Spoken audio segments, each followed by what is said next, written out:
ನಿಮ್ಮ ಡಾಕ್ಟರ್ ವಿಶೇಷ ಕಾರ್ಯಕ್ರಮಕ್ಕೆ ಸ್ವಾಗತ. ನಾನು ವಿಸ್ಮಿತಾ ಬೆಳ್ಳಿಯಪ್ಪ. ಒತ್ತಡದ ಜೀವನ, ಬದಲಾಗ್ತಾ ಇರುವ ಜೀವನ ಶೈಲಿ, ಜನರಿಗೆ ನೂರಾರು ಆರೋಗ್ಯ ಸಮಸ್ಯೆ. ಯಾವ ಸಮಸ್ಯೆಗೆ ಯಾವ ಚಿಕಿತ್ಸೆ ಅನ್ನೋದೇ ದೊಡ್ಡ ಚಿಂತೆ. ಇಂಥ ಸಮಸ್ಯೆ ಇರೋರಿಗೆ ಒಂದೇ ವೇದಿಕೆಯಲ್ಲಿ ಸಿಗುತ್ತೆ ಉತ್ತರ. ಇದೇ TV9ನ ವಿಶೇಷ ಕಾರ್ಯಕ್ರಮ ನಿಮ್ಮ ಡಾಕ್ಟರ್.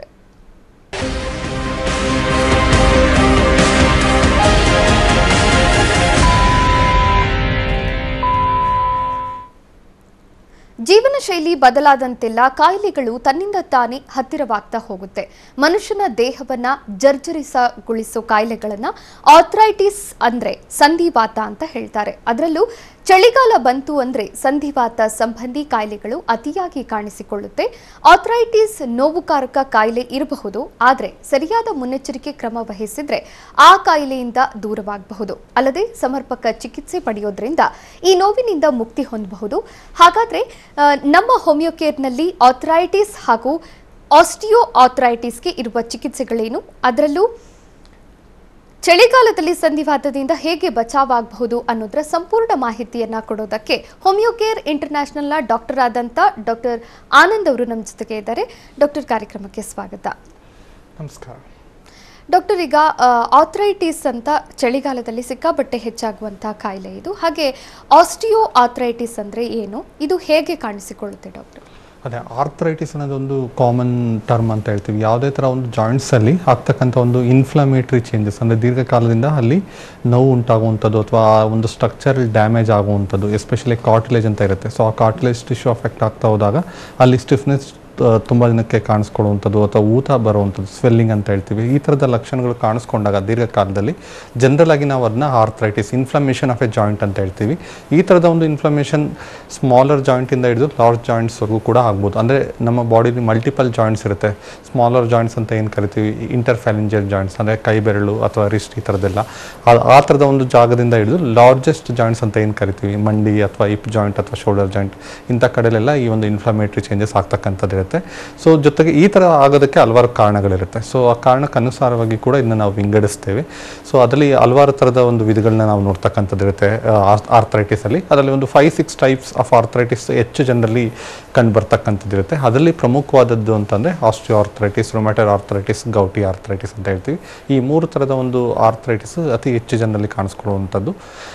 ಅದರಲ್ಲಿ ಪ್ರಮುಖವಾಗಿ ಈ ಒಂದು ಆಸ್ಟಿಯೋ ಆರ್ಥ್ರೈಟಿಸ್ ಅಂತ ಏನು ಹೇಳ್ತೀವಿ, ಅದು ನ್ಯಾಚುರಲ್ ಆಗಿ ಒಂದು ಡಿಜನರೇಟಿವ್ ಜಾಯಿಂಟ್ ಡಿಸೀಸ್ ಅಂತ ಹೇಳ್ತೀವಿ. ಅಂದರೆ ಎಲ್ಲರಲ್ಲೂ ವಯಸ್ಸಾಗ್ತಾ ಸವೆತದಿಂದ ಬರುವಂಥ ಒಂದು ಸಮಸ್ಯೆ, ಅಂದರೆ ಅತಿ ಸಾಮಾನ್ಯವಾಗಿ ಕಂಡು ಬರುವಂಥದ್ದು ವಯಸ್ಸಾಗ್ತಾ ಎಲ್ಲರಲ್ಲೂ. ಅದಲ್ಲದೆ ಬೇರೆ ಬೇರೆ ಕಾರಣಗಳಿಂದ ಕೂಡ ಬರ್ತಕ್ಕಂಥದ್ದು ಇರುತ್ತೆ. ಇದೊಂದು ವೆಯ್ಟ್ ಬೇರಿಂಗ್ ಜಾಯಿಂಟ್ಸ್ ಅಂತ ಹೇಳ್ತೀವಿ. ಅಂದರೆ ದೇಹ ತೂಕ ತಡಿತಕ್ಕಂಥ ಕೀಲ್ಗಳಲ್ಲೇ ಹೆಚ್ಚಾಗಿ ಬರ್ತಕ್ಕಂಥದ್ದು. ಮಂಡಿ ಆಗಿರ್ಬೋದು, ಹಿಪ್ ಜಾಯಿಂಟ್ ಆಗಿರ್ಬೋದು, ಶೋಲ್ಡರ್ ಆಗಿರ್ಬೋದು, ಇಂಥ ಕಡೆ ಹೆಚ್ಚಾಗಿ ಬರುವಂಥದ್ದು. ಅಫ್ಕೋರ್ಸ್ ಬ್ಯಾಕ್ ಬೋನ್ ಅಲ್ಲಿ ಅಂದರೆ ಡಿಸ್ಕಲ್ಲಿ ಕೂಡ ಈ ಥರ ಒಂದು ಆಸ್ಟಿಯೋ ಆರ್ಥ್ರೈಟಿಸ್ ಚೇಂಜಸ್ ಆಯಿತು ಅಂದಾಗ ಅದನ್ನ ಸ್ಪಾಂಡಿಲೋಸಿಸ್ ಅಂತ ಜನರಲ್ ಆಗಿ ಹೇಳ್ತಕ್ಕಂಥದ್ದು ಇರುತ್ತೆ. ಸೊ ಹಾಗಾಗಿ ಅತಿ ಸಾಮಾನ್ಯವಾಗಿ ಕಾಣಿಸ್ಕೊಳ್ತಾ ಇದೆ. ಹಲವಾರು ಥರದ ಒಂದು ರಿಸ್ಕ್ ಫ್ಯಾಕ್ಟರ್ಸ್, ಒಂದು ಏಜಿಂಗ್ ಆಗಿರ್ಬೋದು, ಇನ್ನೊಂದು ಒಬೇಸಿಟಿ ಅಂತ ಹೇಳ್ತೀವಿ, ಬಾಡಿ ವೇಟ್ ಹೆಚ್ಚಿದ್ದಂಥವರಲ್ಲಿ ಬೇಗನೆ ಒಂದು ಜಾಯಿಂಟ್ಗಳ ಮೇಲೆ ಒತ್ತಡ ಹೆಚ್ಚಾಗಿ ಈ ಥರದ ಒಂದು ಸಮಸ್ಯೆ ಕಾಣಿಸ್ಕೊಳ್ಳುವಂಥದ್ದು, ಅಥವಾ ಪ್ರೀವಿಯಸ್ ಇಂಜುರೀಸ್ ಏನಾದ್ರು ಆಯಿತು ಅಂತಂದರೆ ಅದರಿಂದ ಬೇಗ ಟ್ರಿಗರ್ ಆಗಿ ಬರುವಂಥದ್ದೇ ಆಗಿರ್ಬೋದು. ಸೊ ಅಂದರೆ ನ್ಯೂಮರಸ್ ಕಾಸಸ್ ಇರುತ್ತೆ. ಅದರಲ್ಲಿ ಒಬ್ಬೊಬ್ಬರಲ್ಲಿ ಒಂದೊಂದು ಸ್ಪೆಸಿಫಿಕ್ ಕಾಸಿಂದ ಶುರು ಆಗ್ತಕ್ಕಂಥದ್ದು ಇರುತ್ತೆ. ಓಕೆ ಡಾಕ್ಟರ್, ಈಗ ಆಸ್ಟಿಯೋ ಆರ್ಥ್ರೈಟಿಸ್ ಅಲ್ಲಿ ಯಾವೆಲ್ಲ ಟೈಪ್ಸ್ಗಳಿದೆ ಅಂತ ಹೇಳಿದ್ರಿ ಕೂಡ, ಹಾಗೆ ಯಾವೆಲ್ಲ ಲಕ್ಷಣಗಳು ಕಂಡು ಬರುತ್ತೆ ಡಾಕ್ಟರ್? ಅದೇ ಮುಖ್ಯವಾಗಿ ಏನಾಗುತ್ತೆ, ಯೂಶುವಲ್ ಆಗಿ ಆಸ್ಟಿಯೋ ಆರ್ಥ್ರೈಟಿಸ್ ಅಲ್ಲಿ ಪ್ರೈಮರಿ ಆ್ಯಂಡ್ ಸೆಕೆಂಡ್ರಿ ಕಾಸಸ್ ಅಂತ ಹೇಳ್ತೀವಿ. ಪ್ರೈಮರಿ ಕಾಸ್ ಅಂತ ಅಂದಾಗ most commonly because of ageing factor ಅಂದರೆ ಡಿಜನರೇಷನ್ ಇಂದ ಆಗ್ತಕ್ಕಂಥದ್ದು. ಸೆಕೆಂಡ್ರಿ ಕಾಸಸ್ ಅಂತ ಬಂದಾಗ ಹಲವಾರು ಥರದ ಫ್ಯಾಕ್ಟರ್ಸ್ ಇರುತ್ತೆ. ಇಂಜುರಿ ಟ್ರಿಗರ್ ಡಿಜನರೇಷನ್ ಅಂತ ಹೇಳ್ತೀವಿ, ಅಥವಾ ಜೆನೆಟಿಕ್ ಕಾಸ್ ಅಂತ ಹೇಳ್ತೀವಿ. ಅಂದರೆ ಜೆನೆಟಿಕಲಿ ಕಾರ್ಟಿಲೇಜ್ ಏನಾದರೂ ತುಂಬ ವೀಕ್ ಆಗಿತ್ತು ಅಂತಂದವರಲ್ಲಿ ಈ ಒಂದು ಸಮಸ್ಯೆ ಕಾಣಿಸ್ಕೊಳ್ಳುವಂಥದ್ದು. ಕೆಲವೊಬ್ಬರಲ್ಲಿ ತುಂಬ ಎಂಗೇಜಲ್ಲೇ ಬರ್ತಕ್ಕಂಥದ್ದು ಇರುತ್ತೆ. ಇನ್ನು ಕೆಲವೊಬ್ಬರಲ್ಲಿ ಸಿವಿಯರ್ ನ್ಯೂಟ್ರಿಷನಲ್ ಡಿಫಿಷಿಯನ್ಸೀಸ್, ಸಿವಿಯರ್ ಆಗಿ ಕ್ಯಾಲ್ಶಿಯಂ ಅಥವಾ ವಿಟಮಿನ್ ಡಿ ಏನಾದರೂ ಕಡಿಮೆ ಇತ್ತು ಅಂತ ಅಂದಾಗ ಅಂಥವರಲ್ಲಿ ಬರುವಂಥ ಒಂದು ಫ್ಯಾಕ್ಟರ್ಸ್ ಆಗಿರ್ಬೋದು. ಅಥವಾ ಅನಾಟಮಿಕಲ್ ಡಿಫಾರ್ಮಿಟೀಸ್ ಏನಾದ್ರು ಇತ್ತು, ಜಾಯಿಂಟಲ್ಲಿ ಶೇಪಿನಲ್ಲಿ ಸರಿ ಇರಲಿಲ್ಲ ಅಂತ ಅಂದಾಗ ಅದರಿಂದ ಬೇಗನೆ ಕಾಣಿಸ್ಕೊಳ್ಳುವಂಥ ಒಂದು ಫ್ಯಾಕ್ಟರ್ ಆಗಿರ್ಬೋದು. ಇದೆಲ್ಲರ ಜೊತೆಗೆ ಆಕ್ಯುಪೇಷನಲ್ ರಿಸ್ಕ್ ಫ್ಯಾಕ್ಟರ್ಸ್ ಕೂಡ ನಾವು ನೋಡ್ತಕ್ಕಂಥದ್ದು ಇರುತ್ತೆ. ಅಂದರೆ ಯಾವೊಂದು ಆಕ್ಯುಪೇಷನಲ್ಲಿ ಹೆವಿ ವೆಯ್ಟ್ ಲಿಫ್ಟ್ ಮಾಡ್ತಾರೆ, ಲಾಂಗ್ ಸ್ಟ್ಯಾಂಡಿಂಗ್ ನಿಂತ್ಕೋತಾರೆ, ಲಾಂಗ್ ವಾಕ್ ಮಾಡ್ತಾರೆ, ಇಂಥ ಒಂದು ಆಕ್ಯುಪೇಷನಲ್ಲಿ ಕೂಡ ಒಂದು ರಿಸ್ಕ್ ಅನ್ನೋದು ಜಾಸ್ತಿ ಆಗ್ತಕ್ಕಂಥದ್ದು ಇರುತ್ತೆ. ಸೊ ಹಾಗಾಗಿ ಈ ಆಸ್ಟಿಯೋ ಆರ್ಥ್ರೈಟಿಸ್ ಹೇಳಿದಾಗೆ ಕಾಮನ್ ಆಗಿ ಒಂದು ನೀ ಜಾಯಿಂಟಲ್ಲೇ ಹೆಚ್ಚಾಗಿ ಬರೋದ್ರಿಂದ ಇನಿಷಿಯಲ್ ಸ್ಟೇಜಲ್ಲಿ ತುಂಬ ಜನಕ್ಕೆ ಮೈಲ್ಡ್ ಪೇಯ್ನ್ ಕಾಣಿಸ್ಕೊಳ್ಳುವಂಥದ್ದು ಅಥವಾ ಪೇಯ್ನ್ ಆನ್ ಎಕ್ಸರ್ಷನ್ ಅಂತ ಹೇಳ್ತೀವಿ. ಯಾವುದೇ ಒಂದು ಕೆಲಸ ಮಾಡುವಾಗ ಪೇಯ್ನ್ ಅನಿಸ್ಬೋದು ಅಥವಾ ತುಂಬ ಹೊತ್ತು ರೆಸ್ಟ್ ಮಾಡಿ ನಂತರದಲ್ಲಿ ಪೇಯ್ನ್ ಹೆಚ್ಚು ಅನಿಸುವಂಥದ್ದು ಅಥವಾ ಅರ್ಲಿ ಮಾರ್ನಿಂಗ್ ಟೈಮಲ್ಲಿ ತುಂಬ ಪೇಯ್ನ್ ಜಾಸ್ತಿ ಆಗ್ತಕ್ಕಂಥದ್ದು, ಸ್ಟಿಫ್ನೆಸ್ ಕಾಣಿಸ್ಕೊಳ್ಳುವಂಥದ್ದು ಅಥವಾ ಕೆಲವೊಬ್ಬರಲ್ಲಿ ಅಲ್ಲಿರ್ತಕ್ಕಂಥ ಒಂದು ಕಾರ್ಟಿಲೇಜ್ ಸಿವಿಯರ್ ಆಗಿ ಸವೆತ ಉಂಟಾಗಿ ಸ್ಮಾಲ್ ಬೋನ್ ಫಾರ್ಮೇಷನ್ ಆಗುತ್ತೆ, ಆಸ್ಟಿಯೋಫೈಟ್ಸ್ ಅಂತ ಹೇಳ್ತೀವಿ. ಅದರಿಂದ ತುಂಬ ಜನಕ್ಕೆ ಕ್ರ್ಯಾಕ್ಲಿಂಗ್ ಸೌಂಡ್ ಅಂದರೆ 2 ಬೋನ್ ರಬ್ ಆದಾಗ ಯಾವ ಥರ ಸೌಂಡ್ ಬರುತ್ತೆ ಆ ಥರ ಒಂದು ಸೌಂಡ್ ಕೂಡ ನೋಡ್ತೀವಿ. ಕ್ರೆಪಿಟಸ್ ಅಂತ ಹೇಳ್ತೀವಿ. ಕೆಲವೊಬ್ಬರಲ್ಲಿ ಪೇಯ್ನ್ಗಿಂತ ಆ ಥರದ ಒಂದು ಲಕ್ಷಣಗಳನ್ನ ನಾವು ಹೆಚ್ಚಾಗಿ ನೋಡ್ತೀವಿ. ಅದೊಂದು ಇಂಪಾರ್ಟೆಂಟ್ ಸೈನ್ ಅಂತ ಹೇಳ್ತಕ್ಕಂಥದ್ದು ಇರುತ್ತೆ. ಸೊ ಹಾಗಾಗಿ ಇದು ಯಾವ ಸ್ಟೇಜಲ್ಲಿ ಕಾಣಿಸ್ಕೊಡುತ್ತೆ, ಕೆಲವೊಬ್ಬರಲ್ಲಿ ಮೈಲ್ಡ್ ಸ್ಟೇಜಲ್ಲಿ ಇರುತ್ತೆ, ಅದು ನಿಧಾನಕ್ಕೆ ಅದು ನೆಗ್ಲೆಕ್ಟ್ ಮಾಡ್ತಾ ಹೋದಾಗ ನಿಧಾನಕ್ಕೆ ಅದು ಪ್ರೋಗ್ರೆಸ್ ಆಗಿ ಸಿವಿಯರ್ ಆಗಿ ಪೇಯ್ನ್ ಕಾಣಿಸ್ಕೊಳ್ತಾ ಹೋಗುತ್ತೆ. ಅಂದರೆ ಲೈಟ್ ಅಂದರೆ ಸ್ವಲ್ಪ ಹೊತ್ತು ವಾಕ್ ಮಾಡಿದ್ರಾಗೂ ಪೇಯ್ನ್ ಹೆಚ್ಚು ಅನಿಸ್ಬೋದು ಅಥವಾ ಪೇಯ್ನ್ ವೈಲ್ ಕ್ಲೈಂಬಿಂಗ್ ಸ್ಟೇರ್ಸ್ ಮೆಟ್ಲತ್ತುವಂಥ ಸಂದರ್ಭದಲ್ಲಿ ಹೆಚ್ಚಾಗುವಂಥದ್ದು, ಕೆಲವೊಬ್ಬರಲ್ಲಿ ಈವನ್ ಸ್ವೆಲ್ಲಿಂಗ್ ಡೆವಲಪ್ ಆಗ್ತಕ್ಕಂಥದ್ದು ಇರ್ಬೋದು. ಸೊ ಈ ಥರದ್ದೆಲ್ಲ ಲಕ್ಷಣಗಳು ಕ್ರಮೇಣವಾಗಿ ಪ್ಯಾಥಾಲಜಿಕಲ್ ಚೇಂಜಸ್ ಅಥವಾ ಸ್ಟ್ರಕ್ಚರಲ್ ಡ್ಯಾಮೇಜ್ ಯಾವ ಥರ ಆಗ್ತಾ ಹೋಗುತ್ತೆ ಅದೇ ಥರ ರೋಗದ ಲಕ್ಷಣಗಳು ಕೂಡ ತೀವ್ರ ಸ್ವರೂಪಕ್ಕೆ ಪಡ್ಕೊಳ್ತಾ ಹೋಗುತ್ತೆ. ಓಕೆ ಡಾಕ್ಟರ್, ಒಬ್ರು ಕಾಲರ್ ಇದ್ದಾರೆ, ವಿನೋದ್ ಅಂತ ಗದಗದಿಂದ ಕರೆ ಮಾಡಿದ್ದಾರೆ. ವಿನೋದ್ ಅವರೇ ನಮಸ್ತೆ. ನಮಸ್ತೆ ಸರ್ ಮೇಡಮ್. ಡಾಕ್ಟರ್ ಇದ್ದಾರೆ, ನಿಮ್ಮ ಸಮಸ್ಯೆ ಹೇಳಿ. ಹಲೋ ಹಲೋ ಹಲೋ ಹಲೋ ರೀ. ಹಾಂ ಹೇಳಿ ಸರ್, ಏನು ಸಮಸ್ಯೆ ಇದೆ? ಕಾಲು ಕೈ ಅಷ್ಟೊಂದು ನೋಡ್ತಾರೆ ಮತ್ತೆ ಓದ್ ಏನಿಲ್ಲ ಅಂದ್ಬಿಟ್ಟು ನಡಾರಿ ಕಾಲು ನರವು ಅಷ್ಟೊಂದು ನೋಡ್ತಾರೆ, ಓದ್ ಏನಿಲ್ಲ. ಯಾವಾಗಿಂದ ಇದೆ? ಈಗಾಗಲೇ ಒಂದು 7 ವರ್ಷ ನೋಡ್ರಿ. ಎಲ್ಲಾದರೂ ತೋರಿಸಿದ್ದೀರಾ? ಚೆಕಪ್ ಏನಾದ್ರು ಮಾಡಿಸಿದ್ದೀರಾ? ಮಾಡ್ಸಿದ್ರಿ ಏನ್ರಿ 90 ಹಾಕ್ಬಾರ್ದು ಅಂದ್ರಿ, ಅಷ್ಟೇ ಬಿಟ್ಟಿದ್ದೆ. ನಿಮ್ಮ ವಯಸ್ಸೆಷ್ಟು? 60 ರೀ. ಓಕೆ, ನೋಡಿ ಈಗ ಮಲ್ಟಿಪಲ್ ಜಾಯಿಂಟ್ಸಲ್ಲಿ ಪೇಯ್ನ್ ಬರ್ತಿದೆ, ಬ್ಯಾಕ್ ಪೇಯ್ನ್ ಬೆನ್ನಲ್ಲಿ ಬರ್ತಿದೆ, ಕತ್ತಲ್ಲಿ ಬರ್ತಿದೆ, ಈ ಥರ ಎಲ್ಲ ಹೇಳ್ತಾ ಇದ್ದೀರಾ. ಸೊ 60 ಇಯರ್ಸ್ ಅಂತ ಬಂದಾಗ ಯೂಶಲ್ ಆಗಿ ಮೇಲ್ಸಲ್ಲಿ ಒಂದು 50 ಇಯರ್ಸ್ 55 ಇಯರ್ಸ್ ನಂತರ ಈ ಥರ ಒಂದು ಡಿಜನರೇಟಿವ್ ಚೇಂಜಸ್ ಶುರು ಆಗ್ತಕ್ಕಂಥದ್ದು ಅಂದರೆ ಸವಿಯುವಂಥ ಒಂದು ಪ್ರೋಸೆಸ್ ಆಗ್ತಕ್ಕಂಥದ್ದು ಇರುತ್ತೆ. ಫೀಮೇಲ್ಸಲ್ಲಿ 40 ಇಯರ್ಸ್ ನಂತರ ಆಗ್ತಕ್ಕಂಥದ್ದು ಇರುತ್ತೆ. ಸೊ ಹಾಗಾಗಿ ಆ ಥರ ಹೇಳೋದಾದ್ರೆ ಎಲ್ಲೊಂದು ಕಡೆ ಆಸ್ಟಿಯೋಆರ್ಥರೈಟಿಸ್ ಜೊತೆಗೆ ಸ್ಪಾಂಡಿಲೋಸಿಸ್ ಸಮಸ್ಯೆ 2 ಥರದ ಕಾರಣದಿಂದ ಆಗ್ತಾ ಇರುತ್ತೆ. ಇದ್ರ ಜೊತೆಗೆ ಬ್ಲಡ್ ಟೆಸ್ಟ್ ಮಾಡಿದಾಗ ಕೂಡ ಕೆಲವೊಮ್ಮೆ ಬೇರೆ ಬೇರೆ ಕಾರಣಗಳಿಂದ ಬರುವಂಥ ಸಾಧ್ಯತೆ ಕೂಡ ಇರುತ್ತೆ. ರೊಮೆಟೆಡ್ ಆರ್ಥರೈಟಿಸ್ ಏನಾದ್ರು ಇತ್ತು ಅಂತಂದರೆ ಅದರಿಂದ ಬರುವಂಥದ್ದೆಲ್ಲ ಇರುತ್ತೆ. ಸೊ ಹಾಗಾಗಿ ನಿಮ್ಮ ಸಮಸ್ಯೆಗೆ ಸಂಬಂಧಪಟ್ಟಾಗೆ ಒಂದು ಎಕ್ಸ್ರೇ ಆಗಿರ್ಬೋದು, ಒಂದು ಸ್ಕ್ಯಾನಿಂಗ್ ಆಗಿರ್ಬೋದು, ಜೊತೆಗೆ ರಕ್ತ ಪರೀಕ್ಷೆ ಮಾಡಿಸಿದ್ರೆ ಸಮಸ್ಯೆ ಯಾವುದರಿಂದ ಬರ್ತಿದೆ, ಜೊತೆಗೆ ಅದು ಯಾವೊಂದು ಹಂತದಲ್ಲಿದೆ ಎಲ್ಲದನ್ನು ತಿಳ್ಕೊಂಡ ನಂತರ ಯಾವ ಥರದ ಒಂದು ಔಷಧಿ ಬೇಕಾಗುತ್ತೆ, ಅದು ಎಷ್ಟು ಕಾಲ ಬೇಕಾಗುತ್ತೆ, ಯಾವೆಲ್ಲ ಥರದ ಒಂದು ಔಷಧಿ ಜೊತೆಗೆ ಆಹಾರ ಪದ್ಧತಿಯಲ್ಲಿ ಬದಲಾವಣೆ ಮಾಡ್ಕೋಬೇಕಾಗುತ್ತೆ, ಎಲ್ಲದು ಕೂಡ ಕ್ಲಿಯರ್ ಆಗಿ ಹೇಳೋಕ್ಕೆ ಸಾಧ್ಯ ಆಗುತ್ತೆ. ಧನ್ಯವಾದ ವಿನೋದ್ ಅವರೇ ಕರೆ ಮಾಡಿದ್ದಕ್ಕೆ. ಡಾಕ್ಟರ್ ಅವ್ರು ಹೇಳ್ತಾ ಇದ್ರು ತಂಬಾಕು ಹಾಕಬಾರ್ದು ಅಂತ. ಈ ತಂಬಾಕು, ಸಿಗರೇಟ್ ಹಾಗೆ ಡ್ರಿಂಕ್ಸ್ ಮಾಡೋದ್ರಿಂದ ಈ ಆಸ್ಟಿಯೋ ಆರ್ಥರೈಟಿಸ್ ಆಗಲಿ ಆರ್ಥರೈಟಿಸ್ಗೆ ಏನಾದರೂ ಎಫೆಕ್ಟ್ ಆಗುತ್ತಾ? ನೋಡಿ, ಪ್ರತಿಯೊಂದು ಡಿಸೀಸಸ್ಸಲ್ಲೂ ಸರ್ಟನ್ ಕಾಸಸ್ನ ನಾವು ನೋಡ್ತೀವಿ, ಅದೇ ರೀತಿಯಾಗಿ ರಿಸ್ಕ್ ಫ್ಯಾಕ್ಟರ್ಸ್ ಕೂಡ ನೋಡ್ತಕ್ಕಂಥದ್ದು ಇರುತ್ತೆ. ಸೊ ಆ ರೀತಿ ಹೇಳಿದಾಗ ಈ ಒಬೇಸಿಟಿ ಅನ್ನೋದು ಅಥವಾ ಈ ಥರ ಒಂದು ಹ್ಯಾಬಿಟ್ಸ್, ಎಕ್ಸಸಿವ್ ಸ್ಮೋಕಿಂಗ್ ಅಥವಾ ಆಲ್ಕೋಹಾಲ್ ಕನ್ಸಂಪ್ಷನ್ ಅಥವಾ ಟೊಬ್ಯಾಕೊ ಚೀವಿಂಗ್, ಇದೆಲ್ಲದು ಕೂಡ ಜನರಲ್ ಹೆಲ್ತ್ನ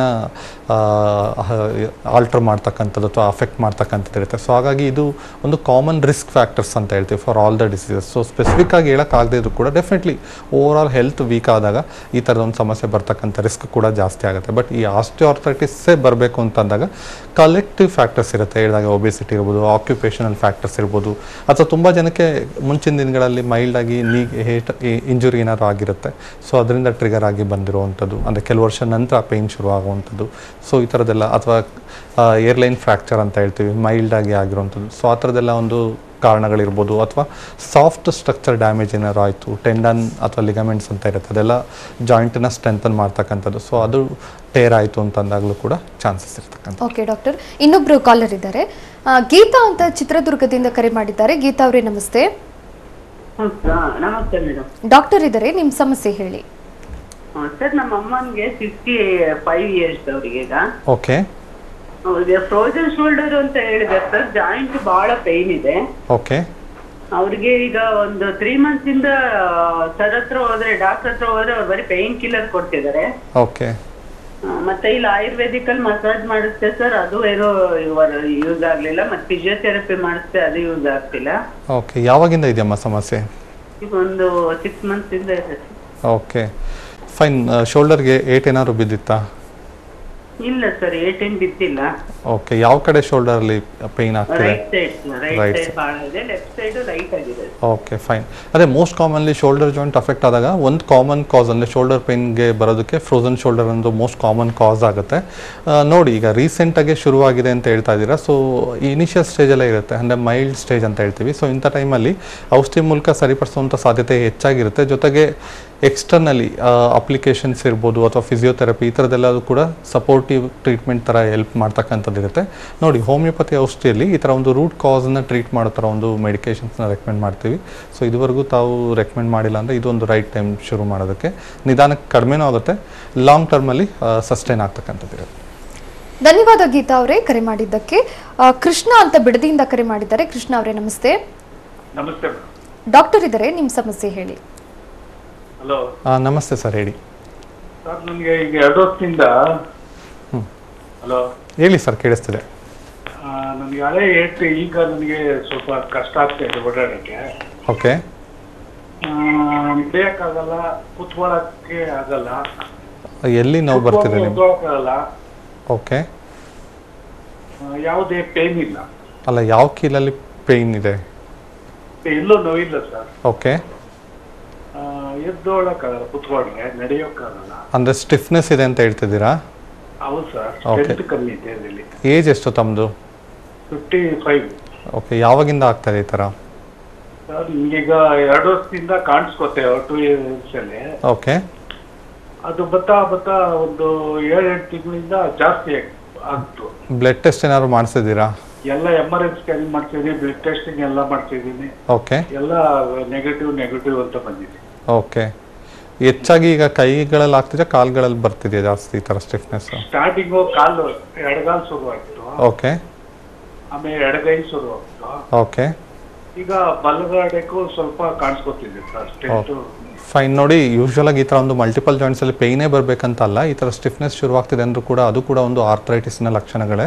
ಎಸ್ಪೆಷಲಿ ಇಂಥ ಒಂದು ಕಂಡೀಷನ್ಸ್ ಅಂದರೆ ಬ್ಲಡ್ ರಿಪೋರ್ಟ್ಸ್ ಎಲ್ಲ ನಾರ್ಮಲ್ ಇದೆ, ಆದರೂ ತೊಂದರೆ ಆಗ್ತಾಯಿದೆ ಅಂತ ಅಂದಾಗ ಇದನ್ನು ನಾವು ಸೀರೋ ನೆಗೆಟಿವ್ ಆರ್ಥರೈಟಿಸ್ ಅಂತ ಹೇಳಿ ಡಯಾಗ್ನೋಸಿಸ್ ಮಾಡ್ತೀವಿ. ಆಲ್ಮೋಸ್ಟ್ ರೊಮೆಟೆಡ್ ಆರ್ಥರೈಟಿಸ್ ಟೈಪೇ, but again blood reports complete normal ಇರೋದ್ರಿಂದ ಇದೊಂದು ಆಟೋ ಇಮ್ಯೂನ್ ಫ್ಯಾಕ್ಟರ್ಸಿಂದ ಬಂದಿರುವಂಥ ಒಂದು ಡಿಸೀಸ್ ಕಂಡೀಷನ್. ನೋಡಿ, ಇದುವರೆಗೂ ಏನೂ ಟ್ರೀಟ್ಮೆಂಟ್ ತೊಗೊಂಡಿಲ್ಲ ಅಂತಂದರೆ ಈ ಥರ ಒಂದು ಆಟೋ ಇಮ್ಯೂನ್ ಡಿಸೀಸಸ್ಗೆ ಎಫೆಕ್ಟಿವ್ ಟ್ರೀಟ್ಮೆಂಟ್ ಇರುತ್ತೆ. ಸೊ ಡೆಫಿನೆಟ್ಲಿ ಒಂದು ನಿಮ್ಮ ಕಂಪ್ಲೀಟ್ ಹಿಸ್ಟ್ರಿ ಅಥವಾ ಕಂಪ್ಲೀಟ್ ರೋಗ ಲಕ್ಷಣಗಳನ್ನೆಲ್ಲ ತಿಳ್ಕೊಂಡು ಒಂದು ಪ್ರಾಪರ್ ಮೆಡಿಸಿನ್ಸ್ನ ರೆಕಮೆಂಡ್ ಮಾಡ್ತೀವಿ. ನಿಧಾನಕ್ಕೆ ಕಡಿಮೆನೂ ಆಗುತ್ತೆ, ಲಾಂಗ್ ಟರ್ಮಲ್ಲಿ ನಿಮಗೆ ಹೆಲ್ಪ್ ಆಗ್ತಕ್ಕಂಥದ್ದು. ಧನ್ಯವಾದ ಕೃಷ್ಣ ಅವರೇ ಕರೆ ಮಾಡಿದ್ದಕ್ಕೆ. ಡಾಕ್ಟರ್, ಈಗ ಮಳೆಗಾಲ ಚಳಿಗಾಲ ಬಂತು ಅಂದರೆ ಆಸ್ಟಿಯೋಆರ್ಥ್ರೈಟಿಸ್ ಆಗಲಿ ಆರ್ಥ್ರೈಟಿಸ್ ಇರುವಂಥವರಿಗೆ ಬಹಳಷ್ಟು ನೋವು ಕಾಣಿಸ್ಕೊಳ್ಳುತ್ತೆ. ಯಾಕೆ ಡಾಕ್ಟರ್ ಇದು? ಅದೇ ಯೂಶ್ವಲಾಗಿ ಕೆಲವೊಂದು ಡಿಸೀಸ್ ಕಂಡೀಷನ್ಸ್ ಕೆಲವೊಂದು ಫ್ಯಾಕ್ಟರ್ಸಿಂದ ಹೆಚ್ಚಾಗುವಂಥದ್ದು, ಕಡಿಮೆ ಆಗುವಂಥದ್ದು, ವೇರಿಯೇಷನ್ಸ್ ಆಗ್ತಕ್ಕಂಥದ್ದು ನೋಡ್ತಕ್ಕಂಥದ್ದು ಇರುತ್ತೆ. ಕೆಲವೊಂದು ಡಯಟ್ರಿ ಫ್ಯಾಕ್ಟರ್ಸ್, ಕೆಲವೊಂದು ಫುಡ್ಡಿಂದನೂ ಹೆಚ್ಚಾಗ್ಬೋದು. ಆ ಥರ ನೋಡಿದಾಗ ಈ ಒಂದು ಆರ್ಥ್ರೈಟಿಸ್ ಯೂಶ್ವಲಾಗಿ ಕೋಲ್ಡ್ ಕ್ಲೈಮೇಟ್ ಅಥವಾ ಕೋಲ್ಡ್ ಸೀಸನಲ್ಲಿ ಅಥವಾ ರೂಮ್ ಟೆಂಪ್ರೇಚರ್ ಕಡಿಮೆ ಇದ್ದಂಥ ಒಂದು ಕಂಡೀಷನ್ಸಲ್ಲಿ ಹೆಚ್ಚಾಗ್ತಕ್ಕಂಥದ್ದು ಇರುತ್ತೆ. ಮೋಸ್ಟ್ ಕಾಮನ್ಲಿ ಏನಾಗುತ್ತೆ, ಈ ಒಂದು ರೂಮ್ ಟೆಂಪ್ರೇಚರ್ ಕಡಿಮೆ ಆದಾಗ ಜಾಯಿಂಟಿನ ಸರೌಂಡಿಂಗ್ ಸ್ಟ್ರಕ್ಚರ್ಸ್ ಏನಿರುತ್ತೆ, ಸಾಫ್ಟ್ ಸ್ಟ್ರಕ್ಚರ್ಸ್ ಅಂತ ಹೇಳ್ತೀವಿ, ಟೆಂಡಾನ್, ಲಿಗಮೆಂಟ್ಸ್ ಅಥವಾ ಮಸಲ್ಸ್, ಅದು ಕನ್ಸ್ಟ್ರಿಕ್ಟ್ ಆಗಿ ಸೊ ಅದು ನರ್ವ್ ಮೇಲೆ ಪ್ರೆಷರ್ ಹಾಕೋದ್ರಿಂದ ಪೇಯ್ನ್ ಅಗ್ರವೇಟ್ ಆಗ್ತಕ್ಕಂಥದ್ದು ಇರುತ್ತೆ. ಒಂದು ಇನ್ನೊಂದು ಹೇಳಿದಾಗ 2 ಬೋನ್ ಮಧ್ಯೆ ಫ್ರಿಕ್ಷನ್ ಹೆಚ್ಚಾದಾಗ ಅಂಥ ಟೈಮಲ್ಲೂ ಕೂಡ ನರ್ವ್ಸ್ಗೆ ಅಫೆಕ್ಟ್ ಆಗೋದ್ರಿಂದ ಅಂಥ ಟೈಮಲ್ಲಿ ಕೂಡ ಪೇಯ್ನ್ ಬರುವಂಥದ್ದು ಇರುತ್ತೆ. ಅಂದರೆ ಸಿವಿಯರಾಗಿ ಸವಿತಾ ಹೋದಾಗ ಪೇಯ್ನ್ ಇಂಟೆನ್ಸಿಫೈ ಏನಕ್ಕಾಗುತ್ತೆ ಅಂದರೆ ಈ ಥರದ್ದೆಲ್ಲ ಒಂದು ಫ್ಯಾಕ್ಟರ್ಸಿಂದ. ಸೊ ಹಾಗಾಗಿ ಅಂದರೆ ಪೇಯ್ನ್ ಕಾಣಿಸ್ಕೊಳ್ತಾ ಇದೆ ಅಂದಾಗ ಇದು ಔಟ್ಕಮ್ ಆಫ್ ಎ ಡಿಸೀಸ್ ಅಂತ ಹೇಳ್ತೀವಿ. ಅಂದರೆ ಇಂಟರ್ನಲಿ ಸ್ಟ್ರಕ್ಚರ್ ಡ್ಯಾಮೇಜ್ ಆಗ್ತಾ ಇದೆ, ಅದರಿಂದ ಅದು ಪೇಯ್ನ್ ಕಾಣಿಸ್ಕೊಳ್ತಾ ಇದೆ ಅಥವಾ ಸ್ಟಿಫ್ನೆಸ್ ಬರ್ತಾ ಇದೆ ಅಥವಾ ಸ್ವೆಲ್ಲಿಂಗ್ ಆಗ್ತಾ ಇದೆ. ಸೊ ಆಗ ಪೇಯ್ನ್ ಸಬ್ಸೈಡ್ ಆಗೋ ಥರ ಮೆಡಿಕೇಷನ್ಸ್ಗಿಂತ ಆ ಒಂದು ರೂಟ್ ಕಾಸ್ ಅಂದರೆ ಅದು ಏನು ಡಿಜನ್ರೇಷನ್ ಆಗ್ತಾ ಇದೆ ಅಥವಾ ಬೇರೆ ಥರದ ಒಂದು ಇನ್ಫ್ಲಮೇಟರಿ ಚೇಂಜಸ್ ಆಗ್ತಾ ಇದೆ, ಆಟೋ ಇಮ್ಯೂನ್ ಫ್ಯಾಕ್ಟರ್ಸಿಂದನೂ ಆಗ್ಬೋದು, ಅದನ್ನು ರೊಮೆಟೆಡ್ ಆರ್ಥರೈಟಿಸ್ ಅಂತ ಹೇಳ್ತೀವಿ. ಅಥವಾ ಕೆಮಿಕಲ್ ಇಂಬ್ಯಾಲೆನ್ಸಿಂದ, ಎಸ್ಪೆಷಲಿ ಮೆಟಬಾಲಿಕ್ ಡಿಸಾರ್ಡರಿಂದ ಬರುವಂಥದ್ದು ಇರುತ್ತೆ, ಅದನ್ನ ಗೌಟಿ ಆರ್ಥರೈಟಿಸ್ ಅಂತ ಹೇಳ್ತೀವಿ. ಸೊ ಅಂದರೆ ಒಂದೊಂದು ಆರ್ಥರೈಟಿಸಲ್ಲೂ ಒಂದೊಂದು ಥರದ ಜಾಯಿಂಟ್ ಇನ್ವಾಲ್ವ್ಮೆಂಟ್ನ ನಾವು ನೋಡ್ತಕ್ಕಂಥದ್ದು ಇರುತ್ತೆ. ಈ ಆಸ್ಟಿಯೋಆರ್ಥರೈಟಿಸ್ ಅನ್ನೋದು ಏನಿರುತ್ತೆ ಅದು ನ್ಯಾಚುರಲ್ ಆಗಿ ಆಗುವಂಥದ್ದು, ಅಂದರೆ ಎಲ್ಲರಲ್ಲೂ ಸಹಜವಾಗಿ ಕಾಣಿಸ್ಕೊಳ್ಳುವಂಥದ್ದು. ಕೆಲವೊಬ್ಬರಲ್ಲಿ ಅರ್ಲಿಯಾಗಿ ಬರುತ್ತೆ, ಕೆಲವೊಬ್ಬರಲ್ಲಿ ಲೇಟಾಗಿ ಬರುವಂಥದ್ದು, ಅಥವಾ ಕೆಲವೊಬ್ಬರಲ್ಲಿ ರಿಸ್ಕ್ ಫ್ಯಾಕ್ಟರ್ಸ್ ಹೆಚ್ಚಿದಂಥವ್ರಲ್ಲಿ ಸಮಸ್ಯೆ ತೀವ್ರವಾಗಿ ಕಾಣಿಸ್ಕೊಳ್ಳುವಂಥದ್ದು ಕೂಡ ನಾವು ನೋಡ್ತಕ್ಕಂಥದ್ದು ಇರುತ್ತೆ. ಓಕೆ ಡಾಕ್ಟರ್, ಈಗ ಪೇನ್ ಬರುತ್ತೆ ಅಂತಂದ್ರೆ ಇದು ಆರ್ಥರೈಟಿಸ್ಗೆ ಪೇನ್ ಬಂದಿದೆ ಅಥವಾ ಈ ಬೇರೆ ಪೇನು ಅಂತ ಹೇಗೆ ಡಿಫ್ರೆನ್ಶಿಯೇಟ್ ಮಾಡೋದು ಡಾಕ್ಟರ್? ಖಂಡಿತವಾಗಿ ಈಗ ಹೇಳಿದಾಗೆ ಜಾಯಿಂಟ್ಸ್ ಅಂತ ಬಂದಾಗ ಹಲವಾರು ಥರದ ಒಂದು ಆರ್ಥರೈಟಿಸ್ನ ನಾವು ನೋಡ್ತಕ್ಕಂಥದ್ದು ಇರುತ್ತೆ. So especially joint involvement, especially ಒಂದು ಆಸ್ಟಿಯೋಆರ್ಥರೈಟಿಸ್ ಹೇಳಿದಾಗ ಒಂದು ಲಾರ್ಜೆಸ್ಟ್ ಜಾಯಿಂಟ್ಸಲ್ಲಿ ಹೆಚ್ಚಾಗಿ ಕಾಣಿಸ್ಕೊಳ್ಳುವಂಥದ್ದು ಇರುತ್ತೆ. ಶೋಲ್ಡರ್ ಅಥವಾ ನೀ ಇರ್ಬೋದು ಅಥವಾ ಹಿಪ್ ಜಾಯಿಂಟಲ್ಲಿ. ವೆರಸ್ ರುಮೆಟರ್ ಆರ್ಥರೈಟಿಸ್ ಅಥವಾ ಗೌಟಿ ಆರ್ಥರೈಟಿಸ್ ಸ್ಮಾಲರ್ ಜಾಯಿಂಟ್ಸಲ್ಲಿ ಇನಿಷಿಯಲಿ ಕಾಣಿಸ್ಕೊಂಡು ನಂತರ ಅದು ಪ್ರೋಗ್ರೆಸ್ ಆಗುವಂಥದ್ದು ಇರುತ್ತೆ. Especially finger joints, wrist joint ಅಥವಾ ಎಲ್ಬೋ ಜಾಯಿಂಟ್ ಇಂಥ ಕಡೆ ಹೆಚ್ಚಾಗಿ ಬರುವಂಥದ್ದು ಇರುತ್ತೆ.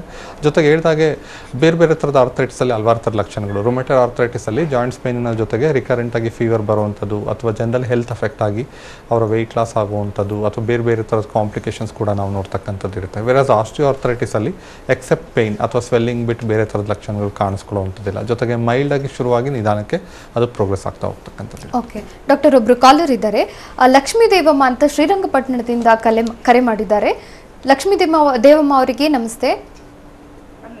ನಮಸ್ತೆ ಮೇಡಮ್ ಅವರೇ. ಡಾಕ್ಟರ್ ಇದ್ದಾರೆ, ನಿಮ್ಮ ಸಮಸ್ಯೆ ಹೇಳಿ. ಡಾಕ್ಟರ್ ನಮಸ್ತೆ. ನಮಸ್ತೆ ಅಮ್ಮ, ಹೇಳಿಮ್ಮ.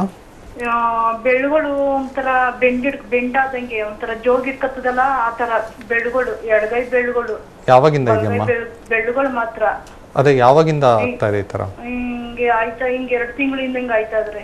ಕತ್ತು ನೋವು ಏನಾರು ಇದೆಯಮ್ಮ? ಕತ್ ನೋವು ಸ್ವಲ್ಪ ಕತ್ ನೋವು ಬರ್ತದೆ. ವಯಸ್ಸೆಷ್ಟು ತಮ್ಮದು? ನಮ್ದು 53. ಓಕೆ. ಔಷಧಿ ಏನಾದ್ರು ತಗೊಂಡಿದ್ದೀರಾ ಇಲ್ಲಿವರೆಗೂ?